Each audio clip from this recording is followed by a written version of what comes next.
Olá a todos os ouvintes, eu me chamo Guilherme Ritter, sou graduado em Licenciatura em Artes Visuais pela Unespar, Campus Curitiba 2. Eu vou apresentar a pesquisa Curadoria, Modos Digitais Contemporâneos, uma investigação sobre lógicas e processos de criação. Essa pesquisa ela foi realizada conjuntamente com a minha professora e orientadora, doutora Denise Bandeira, durante os anos de 2019 a 2020. Deixo aqui a minha menção à Universidade Estadual do Paraná, que tornou essa pesquisa possível, através do Programa de Iniciação Científica da Unespar. Então, bom, essa pesquisa ela se insere mais amplamente no campo da curadoria digital, que é o estudo de práticas curatoriais associadas a objetos e ambientes digitais. Dentro desse campo, a gente estudou mais especificamente o recorte da fotografia social, que é uma cultura fotográfica associada ao uso de smartphones e redes sociais. Então, é o nome dado a essa cultura de compartilhamento de fotografias em redes sociais da internet. É um assunto que torna-se importante ao passo que essas redes sociais, como o Instagram ou o Facebook, dentre outras, elas tornaram-se, nos últimos anos, o principal suporte de circulação da fotografia. Entende-se que, por conta disso, há uma reformulação no campo da fotografia, a nível de produção, de distribuição, de consumo, e também uma reformulação necessária nos modos de arquivamento e preservação da imagem, que é justamente o tópico abordado no terceiro momento dessa pesquisa, o uso de ferramentas de inteligência artificial em arquivos de fotografias sociais. Uma vez que estamos diante de um novo tipo de imagem, é necessário se pensar também em novos modos de arquivamento e preservação dessa imagem. Então, portanto, os objetivos da pesquisa foram refletir sobre o uso de ferramentas de reconhecimento de imagens para indexação e análise da fotografia social, mais especificamente, analisar as potencialidades da ferramenta Google Cloud Vision, que é uma inteligência artificial de reconhecimento de imagem. Então, a ideia foi analisar o seu uso em acervos de fotografia social. Então, a gente pode começar se perguntando por que e como criar coleções de fotografia social. Fotografias, de modo em geral, vêm sendo colecionadas, preservadas por museus, arquivos, instituições preocupadas com a preservação da história, de modo geral, desde o século XIX. Isso porque a imagem fotográfica é um registro histórico, é uma fonte de pesquisa, ela pode ser utilizada como fonte em estudos em diversas áreas do conhecimento. Então, se a gente pensar por essa perspectiva, a gente pode ver que redes sociais reúnem bilhões, quem sabe até mesmo trilhões de fotografias, que em última instância são dados, são informações que podem ser estudadas, que podem ser analisadas, que podem servir como fonte para pesquisa. Uma foto compartilhada numa rede social como o Instagram, por exemplo, ela pode ser encarada como mais do que apenas uma fotografia. Ela é, na verdade, uma unidade de informação que vai informar sobre a vida de uma pessoa enquanto membro de uma determinada sociedade. Então, a partir de uma análise desses dados gerado por diversos indivíduos, por diversos usuários, alguns padrões vão se manifestar. E desses padrões é possível a gente extrair insights sociais, culturais, políticos daquela população analisada naquele período de tempo. Entender como uma população se relaciona com a cidade onde vive, entender como uma população reage a um determinado evento. É nesse sentido, então, que pode-se afirmar que o campo dos estudos sociais acabam ganhando um aporte das análises computacionais, que é de onde vai emergir o campo das chamadas sociologias computacionais.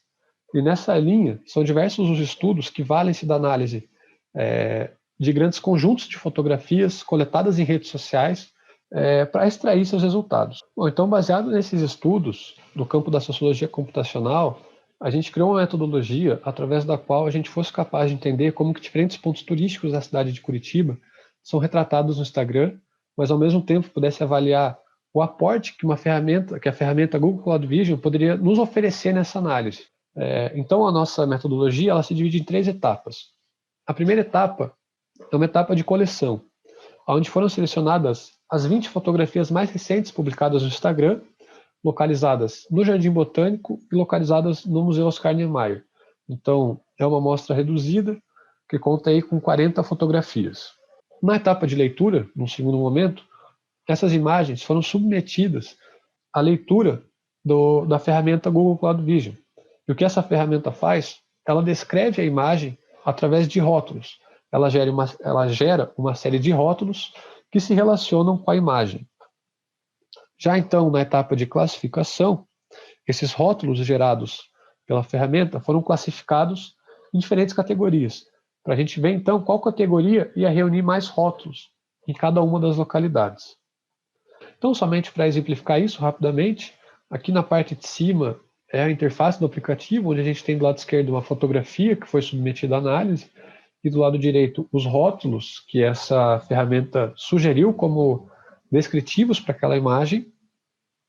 E na parte de baixo é uma tabela onde eu apresento as diferentes categorias que foram definidas e também a classificação dos rótulos nessas categorias. Então, as categorias como corpo humano, estilo e vestimenta, hábitos e comportamentos, enfim.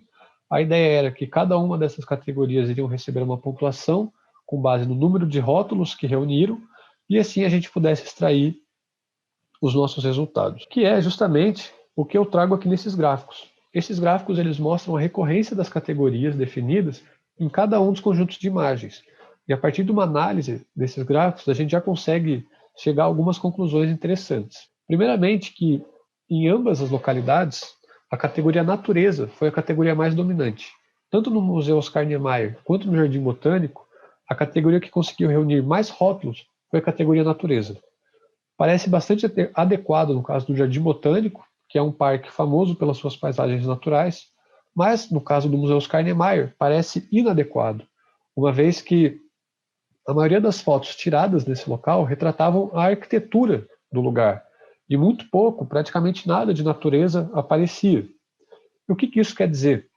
Quer dizer que a ferramenta foi mais treinada para reconhecer imagens que contenham qualidades de uma paisagem natural. Consequentemente, mais rótulos que se encaixam na categoria natureza serão gerados, e essa categoria receberá uma alta pontuação. Então, como forma de lidar com esse viés da ferramenta, a gente optou por analisar categorias específicas. Pegar a categoria, por exemplo, corpo humano, e ver como que ela se comportava no Museu Oscar Niemeyer e no Jardim Botânico. E através disso, a gente notou que, de fato, há uma diferença no modo em que essas localidades são retratadas. Em resumo, que na amostra do Jardim Botânico, as fotografias elas tendem a registrar mais um momento casual, uma visita ao parque. É mais um registro de um acontecimento, uma criação de uma memória. Isso é demonstrado pela alta pontuação da categoria corpo humano, que indica a presença de pessoas na foto, e da categoria hábitos e comportamento, que está relacionada a rótulos como viagem, férias, lazer, turismo. Já no caso do MON, a gente pode identificar um outro tipo de registro fotográfico, que é menos uma foto casual e mais uma composição fotográfica, onde há preocupações formais de você produzir uma fotografia que tematize a arquitetura do museu. Então, concluindo, a gente conclui que a ferramenta Google Cloud Vision ela apresentou um bom resultado na identificação de imagens contendo paisagens naturais e corpo humano, e que as variações no desempenho da ferramenta, de acordo com os temas da fotografia, elas representam uma limitação quanto ao seu uso irrestrito para análise da fotografia social, considerando a abrangência e a diversidade dos temas dessa prática fotográfica, mas que apesar dessas limitações, a gente considera que a descrição de conteúdo realizado por ferramentas de reconhecimento de imagem permitem a otimização do trabalho de classificação de imagens. Então é isso, agradeço a todos os ouvintes e é isso.